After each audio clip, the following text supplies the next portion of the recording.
நான் சீமான் அண்ணன் சில நேரங்களில் தாவேக்காவை போட்டியாக பார்த்து திமுகவெல்லாம் மறந்துட்டு அவங்க பண்ண தப்பெல்லாம் மறந்துட்டு தாவேக்காவை கேள்வி கேட்குறாரு. அந்த மனப்போக்குக்குள்ள நான் போல. அடிப்படையில் அவர் ஒரு மாற்று சக்தியாக வரணும்னு ஆசைப்பட்டார்.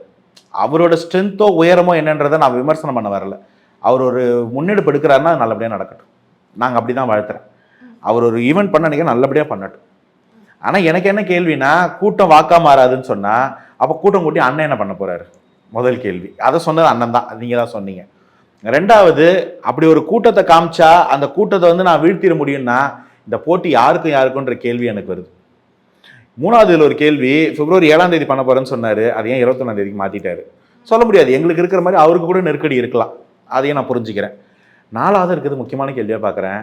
எந்த கட்சிக்காரனாக இருந்தாலும் வாங்க, தனியாக வராதிங்க, உடம்பு முடியாத பாட்டியெல்லாம் கூட கூட்டிட்டு வாங்க அப்படின்னு சொன்னார். நாங்கள் சொன்னோம், உடம்பு முடியாதவங்க வராதிங்க, பெண்கள் கை குழந்தைகள் வச்சுட்டு வராதிங்க, பாதுகாப்பு முக்கியம், வீட்டில் இருந்து பாருங்கன்னு.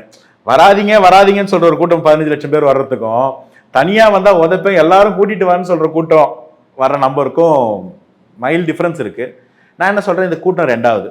ஒரு வீட்லையும் என்ன நம்பிக்கை இருக்குது, அவங்க வார்த்தைக்கு என்ன ஒரு அங்கீகாரம் இருக்குது, மக்கள் அதை எப்படி பார்க்குறாங்கன்றது தான்.